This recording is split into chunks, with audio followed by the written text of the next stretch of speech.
Unit 1 numbers உள்ள exercise 1.2 அல்ல third sum find the sum அல்ல fourth subdivision -4/2/3 plus 7/5/12. இப்போ இது என்ன ஃப்ராக்ஷனில் இருக்குது? மிக்சட் ஃப்ராக்ஷனில் இருக்குது. என்ன ஃப்ராக்ஷனில் இருக்குது? மிக்சட் ஃப்ராக்ஷனில் இருக்குது. இப்போ நம்ம எந்த ஃப்ராக்ஷனாக மாற்றணும்? ப்ராப்பர் ஃப்ராக்ஷனாக என்ன பண்ணணும்? மாற்றணும். மிக்சட் ஃப்ராக்ஷனில் இருக்கிறத ப்ராப்பர் ஃப்ராக்ஷனாக மாற்றணும். மாற்றிடலாமா? இப்போது -4/2/3 கீழே 7/5/12 எழுதிக்கோங்க. ஃபர்ஸ்ட் இப்படி இருக்கிறது ரெண்டுத்தையும் மல்டிப்ளை பண்ணிட்டு இதோட ஆட் பண்ணணும். அதே மாதிரி ரெண்டுத்தையும் ஆட் பண்ணணும். அப்போ என்ன ஒரு -4 × 3 + 2/3. 4 1s are 4, 4 2s are 8, 4 3s are என்ன? 4 1s are 4, 4 2s are 8, 4 3s are 12. இப்போ 12 + 2/3. 12 + 2 என்ன? 14/3. உங்களுக்கு ஏற்கனவே மைனஸ் இருந்ததுனால அந்த மைனஸ் அப்படியே போட்டுக்கோம். அடுத்து 12 × 7. 12 7s are என்ன? 7 1s are 7. ஓகேவா? 3 4s are 4 3s are 12 plus இந்த 2 ஆட் பண்ணியிருக்கோம். பை இந்த டினாமினேட்டர் 3 அப்படியே வச்சுக்கிறோம். இப்போ 12 + 2 என்ன? 14. இந்த மைனஸ் சிம்பிளை அப்படியே இங்கே போட்டுரும். அடுத்து 7/5/12. இப்போ 12 7s are என்ன? 7 2s are 14, 1 7s are 7 கட்டு 8. அப்போ நம்மளுக்கு என்ன வந்துருச்சு? 84 வந்துருச்சா? அப்போது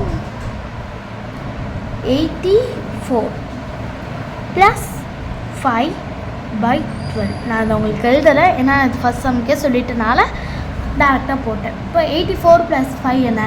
4 + 5 85ன்னு வச்சுக்கிட்டிங்கன்னா 86 87 88 89. இப்போ 89/12. 89/12. இப்போ நம்மளுக்கு சால்வ் பண்ணதில் என்ன ரெண்டு ஆன்சர் கிடச்சிருக்கு? -14/3 கிடச்சிருக்கு அண்ட் 89/12. இதோட சம் தான் நம்ம கண்டுபிடிக்க போகிறோம். இப்போது இது ரெண்டத்தோட சம்மையும் கண்டுபிடிச்சிடலாம். ஆனால் அதுக்கு முன்னாடி நம்மளுக்கு டினாமினேட்டர் சேமாக இல்லை. 3யோட 12 வந்து 3 டேபிள்ஸில் வந்து 12 வரும். ஸோ நம்ம என்ன எடுத்துக்கலாம்? LCM = ஸோ 12னே எடுத்துக்கிறேன். இப்போ -14/3. 3 எத்தனை டைம் பண்ணால் நம்மளுக்கு கீழே டினாமினேட்டர் 12 வரும்? 3 4s are 12. 3 4s are 12. இப்போ கீழே மேலே 12ஆல் பண்ணுறோம். 3 4s are 12 வந்துச்சு. 4 1s are 4, 4 8, 4 3s are 12, 4 4s are 16, 6 இங்கே 1, 4 1s are 4 இங்கே 5. இப்போ இங்கே என்ன ஆயிடுச்சு? 56. இப்போ -56/12. இப்போது ரெண்டுத்தையும் என்ன பண்ணணும்? ஆட் பண்ணணுமா? இப்போ இங்கே என்ன இருக்குது? -56/12 இருக்குது. இந்த பக்கம் 89/12. ஏங்க நான் வந்து 89/12 சால்வ் பண்ணல அப்படின்னா 12 வந்து திரும்ப நம்ம என்ன பண்ண போகிறோம்னா 1 டேபிளால் தான் பண்ண போகிறோம். ஸோ அதனால தான் நான் இங்கே பண்ணல, இருந்தாலும் நான் போட்டுட்டேன். என்னோட சொல்லிவிட்டு இங்கே போட்டேன். இப்போது இது ரெண்டும் தான் இருக்குது. இப்போ ரெண்டுத்தையும் என்ன பண்ணணும்? ஆட் பண்ணணும். ஏன்னா நம்மளுக்கு ஆட் தான் ஃபைண்ட் தி சம் தான் கொடுத்துருந்தாங்க. இப்போ ஒரு ப்ளஸ் இருக்குது, ஒரு மைனஸ் இருக்குது. ப்ளஸ் இருக்குது, ஒரு மைனஸ் இருக்குது. அப்போ நம்ம என்ன பண்ணணும்?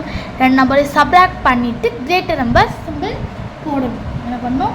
ரெண்டு சப்ராக்ட் பண்ணிட்டு கிரேட்டர் நம்பர் சிம்பிள் போடணும். இப்போ 89/56 89/56 இருக்குது.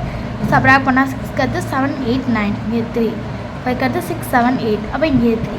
நம்மளுக்கு என்ன வந்திருக்கு? 33/12. இப்போ இதோடய முடிச்சுக்கலாமா அப்படின்னு கேட்டிங்கன்னா இதோடு முடிக்கக்கூடாது. ஏன் அப்படின்னா உங்களுக்கு கொடுக்கும்போது ஃபர்ஸ்ட் எப்படி கொடுத்துருந்தாங்க? மிக்சர் ஃப்ராக்ஷனில் கொடுத்துருந்தாங்க. இப்போ நீங்கள் ஆன்சர் கொடுக்கும்போது மிக்சர் ஃப்ராக்ஷனில் கொடுக்கணும். ஓகேவா? ஏன்னா இதுக்கு முன்னாடி இருக்க சொன்னால் அவங்க மிக்சர் ஃப்ராக்ஷனில் கொடுக்கல. ஸோ நம்ம அப்படியே ஆன்சரை போட்டுட்டு விட்டுக்கணும். இதோடு முடிச்சிங்கன்னா அதுக்கப்புறம் மிஸ் மார்க் கொடுக்காட்டா மார்க் கொடுக்கல தான். ஏன் இதோடு முடிக்கக்கூடாதுன்னா நம்ம கொஷினில் மிக்சர் ஃப்ராக்ஷனை தான் கொடுத்துருக்காங்க. ஸோ இதே நம்ம மிக்சர் ஃப்ராக்ஷனை பண்ணணும். இப்போ 33 இங்கே 12 இருக்குது. இப்போது இது ஏதாவது டேபிளில் வருமா? வரும். எந்த டேபிளில் வரும்? 3 டேபிளில் வரும். 3 4s are 12, 3 11s are 33. இப்போ இது கூட என்ன ஆயிடுச்சு? 11/4. இப்போ என்ன பண்ணால் 11/4 அந்த டிவைட் பண்ணி நம்ம குவேஷன் டிவைடர் பை டிவைசர் எழுதுவோம்ல, நல்லா எழுதுவோம்.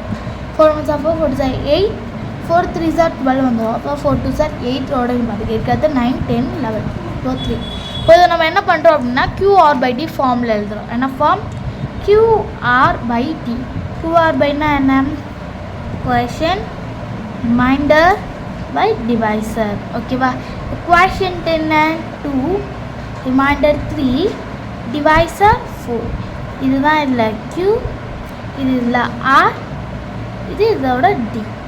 ஸோ இதான் நம்ம இங்கே எழுதியிருக்கோம் 2, 3/4. அவ்வளோதான். ரொம்ப ஈஸியான சம் தான். உங்களுக்கு நல்லா புரிஞ்சிருக்கும்னு நினைக்கிறேன். நம்ம அடுத்த வீடியோவில் பார்க்கலாம்.